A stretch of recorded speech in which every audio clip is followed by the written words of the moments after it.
Hello, welcome to this episode of Demystified as we unravel home cooking in a modern world. Unravel. You're unhinged. Don't mess I up interrupted my your intro. Because now I've got to go and explain that we're cooking with steam and you are my friend, the interrupter, Sometimes. Paul, and I'm Linda. How are you, Paul? Hello, Linda. Well, that was a very messy opening, I must say. They can't all be perfect. Just Well- like cooking. How's that? What a segue. How are you? Okay. Yeah. Okay. I think. Yeah. You think? Sorry, a lot on. Like just Yes, you do. You like have a a lot coming ton up. of. Yeah. Well, today's topic, I thought we could talk about the ubiquitous, is that the right way of saying it, zucchini slice. Yes, I have some sitting in front of me Yes, on a piece I was of cooking. tin foil. I was cooking yesterday, and my beautiful friend Nada has given me a swag of homegrown zucchinis because they are in season at the moment. And like all homegrown zucchinis, they come in a variety of sizes, from super bloody big Yeah. to kind of normal size that you see in the shops. I reckon that's the most Aussie thing I've ever heard you say. Super bloody big. Well, it's not what I would normally say, as Yeah. you know, but I did pull it back nicely. So zucchini slice is something that everyone makes. I Really? reckon. Well, I don't know if you make it. no, I'd never heard of it until my sister-in-law started making it for her kids. And that was, 15 years ago now, but 14 years ago, but I'd never experienced or remembered experiencing zucchini slice. I know it's been around for a long time. Mm-hmm. It wouldn't surprise me if my mum hadn't. It'd surprise me if my mum hadn't made it, but I don't remember it at all. Well, everyone's got their favourite version of it. Some people add corn, some people add carrots, tomatoes. Yeah. And I added chili into this one, which I actually think, why didn't I think of this earlier? Because we found it very, just gave it that nice little kick. Basically, I think the intended purpose of the zucchini slice is to take what is a pretty shit vegetable and put a heap of bacon around it and some cheese, depending on what your recipe is, and try and make it taste like something other than zucchini. Well, I think that is the intended purpose of said zucchini slice. So it's easy to make. It requires Yeah. one bowl and a grater. Yep. And as I said, everyone has their favourite way of making it. I tell you what, it's one I've never made one. But there you Really? go. Not once. Well, the thing I wanted to talk about in relation to the said zucchini slice, apart from the fact that it is a great way, if you are growing vegetables, zucchinis is one of those ones that makes you feel like you're an absolute superstar success because it is so prolific and so easy to grow, and you can grow it in pots, whatever. But then you've got to figure out what to do with these little buggers, and they are plentiful. So zucchini slice is one of those. It lasts forever. It's easy to make, and anyone with a flat dish, reasonable, like a Lamington's sort of, if you know what a Lamington dish is. Yeah, you see, I've seen them being made in loaf pans, quite deep, exactly, because you can go anywhere from that to springform cake tin, exactly anything. Yeah, and as I said, everyone has their preferred way of making it. I actually prefer pancetta rather than bacon, but I've got bacon in mine. Are you hinting at me that we should make one? No, the question I wanted to ask you was all about technique. Because I know that's what you and I love talking about. Well, it's what I Well, love. you like talking about. Yeah. I love listening to it, trying to sound sensible. But the technique that I used with this one was to actually dry the grated zucchini on some paper towel. Yep. Normally I don't do that. Normally I just stand over the bowl, Yep. grate until my fingers bleed, Yep. throw in the flour, all the other ingredients I'm putting in. Grated fingernails. I cook the bacon or pancetta with the onions before I put them in because I do prefer that. I know some people don't. Is there flour? prefer There's that. flour in there. There's a cup of self-raising I to can taste 4 the flour. eggs. Yep. Was that a bad thing? I'll come back to that. But normally I just grate it, as I said. Yeah. And it becomes quite moist. Mr. Dougie was yesterday saying this one's so much better because it's not as sort of moist as the other ones have been. Yeah. So after years of making it, I'm like, right, I didn't know that. Yeah. But I dried it. Yeah. And I just wondered whether there was a technique that meant, because I thought people also have opinions about whether to dry it or not. Mm-hmm. And I must say it was a bit messy getting it off the paper towel. I'm thinking there's got to be a better way of doing that. Yep. But what do you think about the extra moist sort of content that you get from a product like zucchini, and whether there's any value? Should you dry it off, or is it depending on what sort of mix you want? So, what we will do is I will take your recipe, you will give me your recipe, and we will do a recipe video of zucchini slice. Now, I might change it a little bit, but you can give me your recipe.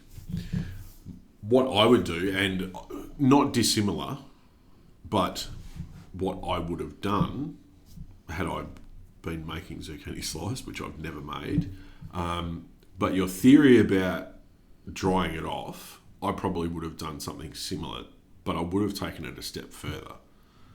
Because what happens is because the slice itself and because of the ingredients involved with it is dense, but just through the nature of what zucchini slice is, it's quite dense. And because you're adding flour, and if you think about the water content of a zucchini, now you squeeze out a lot. So Dougie probably is saying that he prefers it like this because it's not as dense, because you got rid of some of that moisture, but you didn't get rid of it all. So how would you get rid of it all? Well, my beautiful friend Nada, she who makes it industrial strength, volume of zucchini anything. Yeah. She would hang it in a Muslim bag over a bowl and let it all drain. Muslim? Yeah. Oh, yeah. Not sorry. Muslims. Oh, sorry. Muslim. Oh, God. Sorry, we're just trying to. We're now offending everybody. Yeah, we're trying to offend everyone. Yeah, so in she theory, would do that. Yep. She would hang that over a bowl in her fridge. Yep. Okay, great, but still not enough. Okay. Gosh. So to draw moisture out of something like that, and the benefit that you have by grating it is you have much smaller pieces. The best way to go about it is salt. Oh. So if you think about how people treat eggplants, right? Mm-hmm, so yes. Depending on what the preparation of an eggplant is, a lot of people will salt them first to draw what is said to be the bitter water content out. But it's not always bitter, but it depends on the eggplant. But in this scenario, what I would have done is grated the zucchini exactly how you'd have done. I wouldn't have tried to squeeze any moisture out of it at that stage. In the case, knowing what I know about you, I would have grated it directly onto a perforated tray, put another tray underneath it and sat the perforated tray on a cake rack, and then I would have very, very generously salted the whole lot and left it for about 20 minutes. What I then would have done is taken that entire tray of grated salted zucchini, and you would have seen oodles of moisture come out of it. I would have then very, very, very thoroughly rinsed it and then squeezed it out. And I guarantee you, if you did that, it would be better still, because what the salt does is it almost starts cooking it, so you get a firmer texture from the zucchini. Because at the moment, what you've done here, and what everyone does and for zucchini slice, and this is more about just, I suppose, technique is what we're talking about, but although you've taken some moisture out of it, you've also encased it, right? So you've encased this zucchini with all these other ingredients, and then you've hit it with a heat source. And what's the zucchini part's first reaction is to leach that excess water out that is still remaining. And that is then mixing with the flour, which is giving you density, a little bit more density than probably maybe what you want. It depends how you like your zucchini slice, right? But I would suggest the best way to go about it would be to do exactly what you did, but salt them and leave them for about 15 minutes. And I bet you it's better. Well, I'll try it because I still have some zucchini. There you go. So, yes, I would salt them. Okay. And the idea, you're not trying to season them, right? All you're trying to do is use the salt as a vehicle to draw the moisture out. But you need it sitting up off something so that moisture can drop down through something. So a colander, a sieve, anything, but flatter. That's why I said a flat perforated tray, because you get one reasonably even layer, and really season it, like properly season it. And what will happen is you'll see water coming out of that. Now, your friend who does similar, you could do exactly the same thing, hang it in a cheesecloth, just put it into a sieve over a bowl and salt it, and you'll get double the volume of water, moisture out of the zucchini from doing that if you salt it and leave it in the fridge overnight. And you could certainly do that as well. Because when I saw Nada It'd surprise me if she doesn't do that. I reckon if you asked her, she might. Well, she said she was going to hang it up in her cool room off the side of her kitchen. And she was making zucchini relish. Yeah. Oh, you see, I would then, again, double down, like, go, absolutely, you got to salt it first. It will draw the moisture, it will draw more of the moisture out of it. Because what you're trying to do is concentrate the zucchini flavour, right? You're making a zucchini relish. You're not making a bacon relish. You're making a zucchini relish. You want the flavour of zucchini. The problem is that as soon as she adds heat to that, and you're also probably saving yourself cooking time as well, as soon as she adds heat to that, the remaining moisture in the zucchini is going to come out. So she's sort of boiling it away, evaporating, bubbling away, da-da-da-da-da. If the zucchini has less water content in it to begin with, she's probably going to get a texturally better finish, doesn't break down as much, that's going to have more zucchini flavour. Okay. Does that make sense? Yes, I will send this to Nada later. Well, you don't know, like I mentioned. See, this is the problem, right?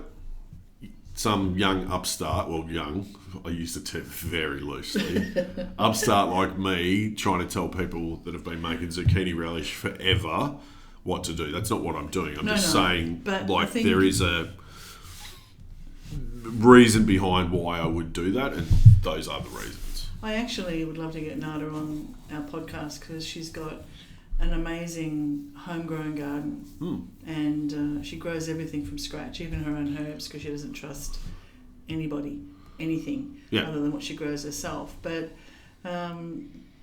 she's also really open to ideas. So, I think anything like this, if there's a way that you can change that, you can always compare it and go back and say, well, I liked it. Because I noticed the first thing I said when I said to you that we were having maybe a discussion about zucchini slice, your first comment was, is there bacon in it? Yeah. And I thought, is that because you don't like the taste of zucchini, or? My memory of zucchini as a child had the shit boiled out of it and put on a plate. It's not, and if you ever want to eat a bitter vegetable, that's the way to treat zucchini. Like, that's terrible. But 1980s would have been to cut it in half, scoop out the middle, mix it with cheese and tomato and bits, stuff it back in and bake it. Yeah. Very fancy. Yeah. But I would suggest, and anyone that, I know, remember for a while there, quite a few years ago, that, the sort of, what were they calling it? Like the zucchini spaghetti thing. Everyone was doing that. Do you remember? Yeah. So we're not eating gluten anymore, and so we're going to create pasta out of zucchini strands and stuff like that. No issue with it, but the problem is that because of its high water content, you need to get that moisture out of your way. Like, get it out of the way, because you're not going to end up with a good result. And all those people that have made that zucchini spaghetti, I guarantee you it would be better if you'd have salted it first and let it sit and let the moisture draw out of it. So that technique that we just talked about, I have a friend, another friend, I have two other friends. Well, you've got lots of friends. I know. Who loves the eggplant parmigiana. That's JB. So I've always sort of resisted the idea of the eggplant parmigiana because I like, eggplant lasagna, because I like normal sort of meat pasta lasagna, but I'm not a big fan of eggplant. Yeah. And part of it is that it's always that kind of bitter. Yeah. Other than when it's made into baba ganoush. But and so that's a really good example, right? So think about that as an example. So baba ganoush, like proper, and I've seen like Syrians make proper baba ganoush, right? So, which is sort of around the region where I think it's probably come from. But whole eggplants are roasted over an open flame until almost all of the moisture is like evaporated, cooked out, dripped down, see you later, gone. That's why a good baba ganoush isn't bitter, because the moisture's gone. It also comes down to the eggplants as well. So a lot of people say that when you get a very seed-heavy eggplant, so you get an eggplant that's got a lot of seeds in it, that will be a lot more bitter than like a eggplant that you cut into that's almost like that spongy, foamy, sort of really weird yellow. It's not yellow, but it's not cream. It's like, I prefer those sorts of eggplants, but you can't tell until you cut into it.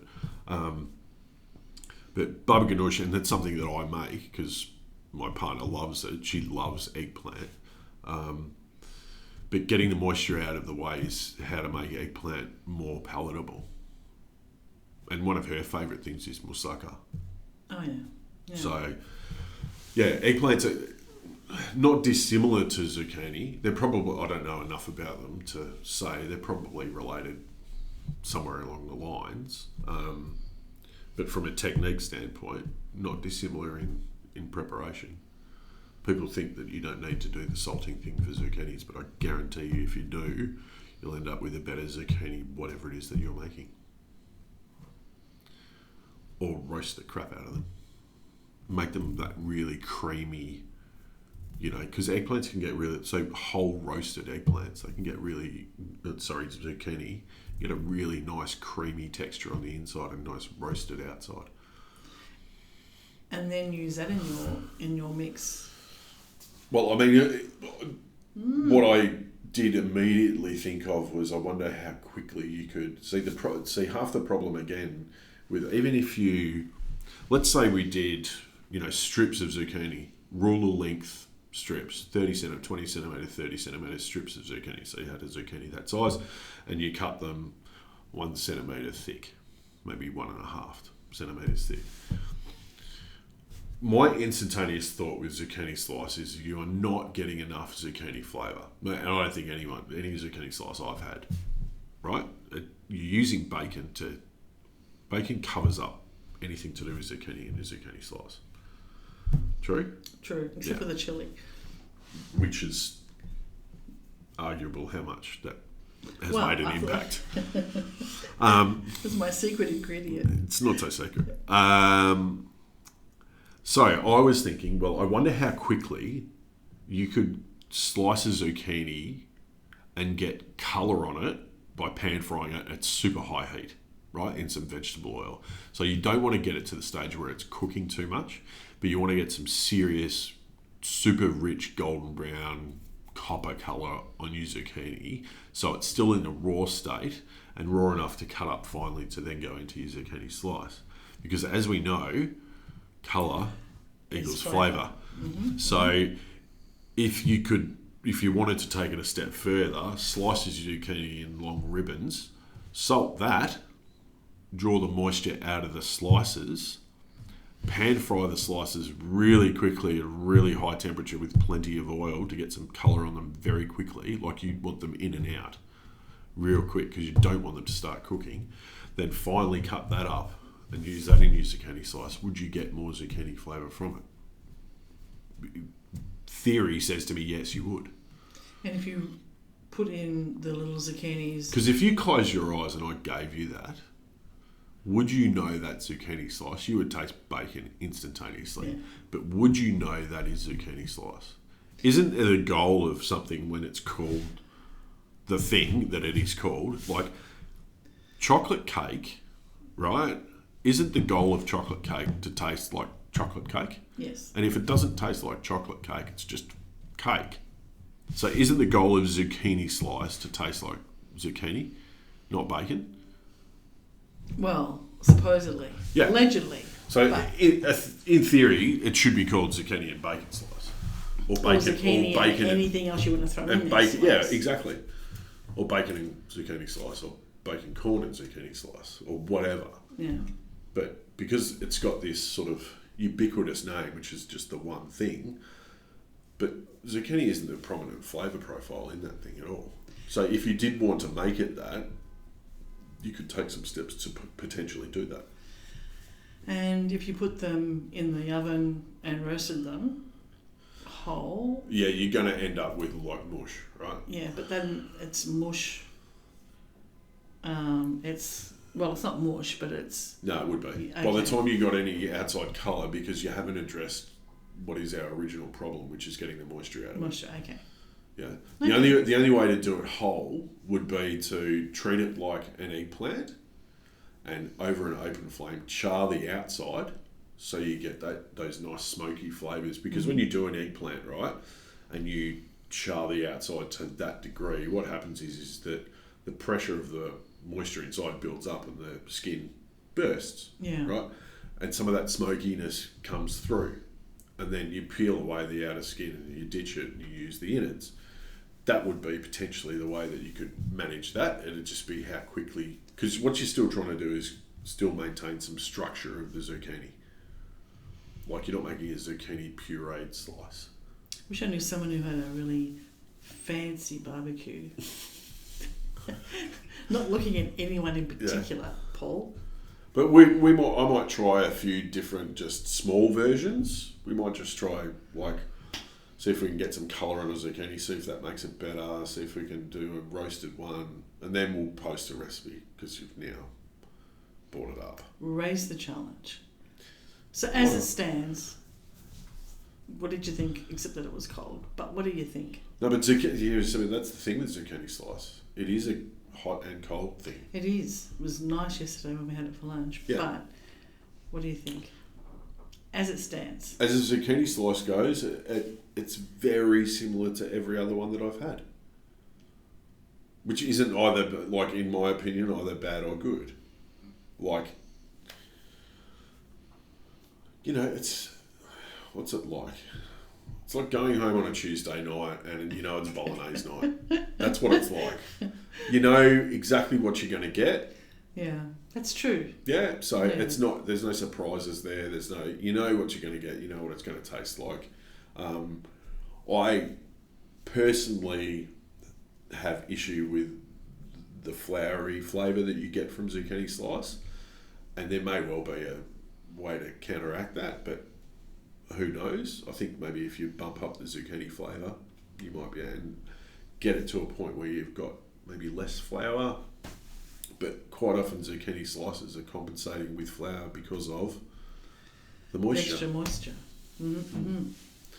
So yeah, we can have a look at all these things. But wow, that's a lot of useless information about zucchini slices. Or not. Well, I don't know enough about them, but how to treat a zucchini. There we go. I think it was really useful because everybody I know except you. Yeah, I've actually never made everybody. one. I promise you that's one thing I've never made. My partner, when my little fella was much smaller, it was one thing that he would eat consistently.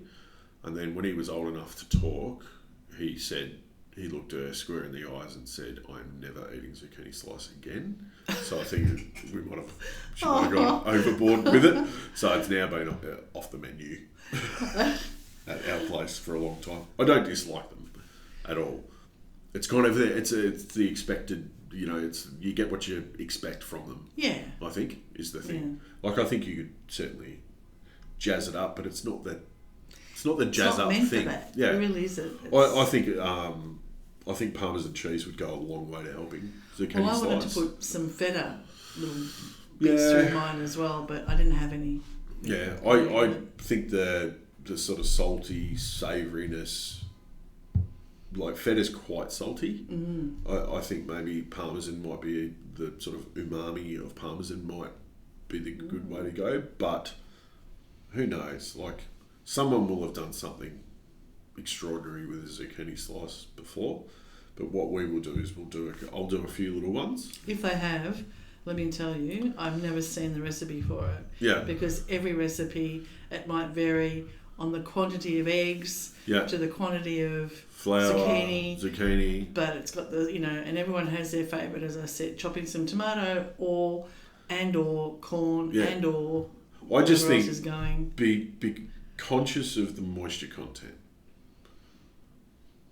That's my thing with it. Be conscious of the moisture because let's say you add tomatoes, then you're adding a whole bunch more moisture. Yes. Yeah. You're adding corn less than tomatoes, but again, moisture content. So and that can be quite overpowering. I made it once and I put in a whole small can of corn and it was like a corn fritter. Yeah. You couldn't taste anything but the corn. Yeah. So that was a bit overpowering. And essentially, it's not dissimilar to a fritter. That's how it's not dissimilar to how, a base level recipe for a zucchini and corn fritter, which is like a breakfast thing. Yeah. Quite common here, is done. So, yeah, but grate your zucchinis, salt them, away you go. And wait 15 to 20 minutes. And Yeah, I mean, you could do it overnight, right? It's not going to matter, but you just need to rinse them thoroughly and then dry them. And if they're hard to get off the paper towel, don't use paper towel. Get like clean Chuck's wipes. Oh. They're better. Yes, we have. Yeah. We have. I think they're called Seafold towels in America or something like that. But Chuck's Super Wipes, a brand new clean one, and use those to squeeze the excess moisture out because they're much stronger and you can actually twist them into a ball. And that doesn't stick as much as the paper toweling did. Correct. Lovely. Well, see, you are, even when you're not sure about it, you can still shed some light. Shed some light. On technique. There you are. Yeah. And So on technique, well, do we have couple more minutes? Yes. So I do want to give a shout out to Jeff, who contacted us this week with quite the interesting question about setting proteins with your steam oven and stuff like that. So it's very nice to hear of people like using their steam oven and trying different things. And he was telling me about his wireless probe and all the rest of it. And we got into quite the conversation about, amino acids and protein strands and all manner of things. And also from Roger as well, who also contacted us this week with a couple of issues he had around bread and baking. And just as a thing for anyone that does want to contact us, if you do have a specific question around something that's gone wrong, if you remember to, take some photos on your phone at the time so you can send them to me. Because getting a description is one thing, but seeing it and getting some evidence is another. So I can tell from Roger's photos that the bread was overproofed to start with. It was too much dough in a very small tin and it wasn't baked long enough. And that's just from 3 photos he sent. So if you are going to post us a question or something goes wrong with the recipe, whether it be ours or someone else's or whatever, take some photos of the end result so we can look at it and then diagnose. We're trying to diagnose like an issue like you would have with your car, like any, but like when I ring up on the weekends in hysterics and go, what's going on here?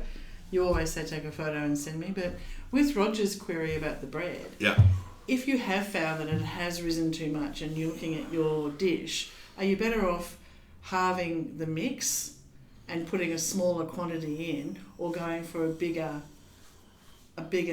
dish to bake it in? Would that have helped in that situation where you suddenly find the dough has risen above and beyond what it should have? Well, it's not what it should have. It's the yeast is still working. So the tin thing is one part of the issue. Like the tin appeared to be small. I haven't measured mine to see how it stacks up against what his, because the recipe we're talking about is our recipe.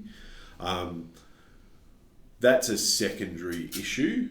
The primary issue here is that it was overproofed. Now, it looks like it's too much for the tin because it's overproofed. Okay. So in that scenario, what I would have done is not baked it, knocked it back. So essentially you do another quick knead and knock back and reshape. And because the yeast is already active, it's already up to temperature, I would give it another maybe 10 minutes just on the bench top and then bake it. So I would have given it another knockback. The problem was that once it gets to overproofed, you're going to lose that nice glossy crust. It'll get marbly on top. Not that it matters. It still tastes like bread, right? It's just not that picture perfect sort of situation. So all that is just overproving. In that scenario, if it was me, it wasn't so extreme that you needed to remove some dough from the tin. But it certainly needed to be knocked back again, reshaped, left to rise a little bit more, because once you knock all the air out of it, it needs to come back. So I would have left it, 10, 15 minutes and then baked it. Okay. Yeah. Well, there you go. That would have been my solution for that. Wonderful. Well, thank you. No worries. And thanks to Roger and Jeff. And anybody else, as Paul said, let us know if you've got any queries or recipes. Yeah. And send pics, send photos, because that's the best way. Yeah. Yeah. I think you can attach them to your emails, but yeah, whatever. info@cookingwithsteam.com. If you don't go through our info page on the website, just type that into your email thing and attach photos, and we'll be able to hopefully help. So thank you for listening. I will help. Yeah, I don't know. What are you going to do? Nothing. Yeah. What do I know? Nothing. Bake some zucchini slice. I'm going to have some more. Well, thank you for listening to this episode of Demystified as we unravel home cooking in a modern world. Are we unraveling things? Brought to you from the team behind Cooking with Steam, which are Paul and Linda. And I'm the Linda. And Paul would be speaking, but he's got his mouth full of zucchini slice.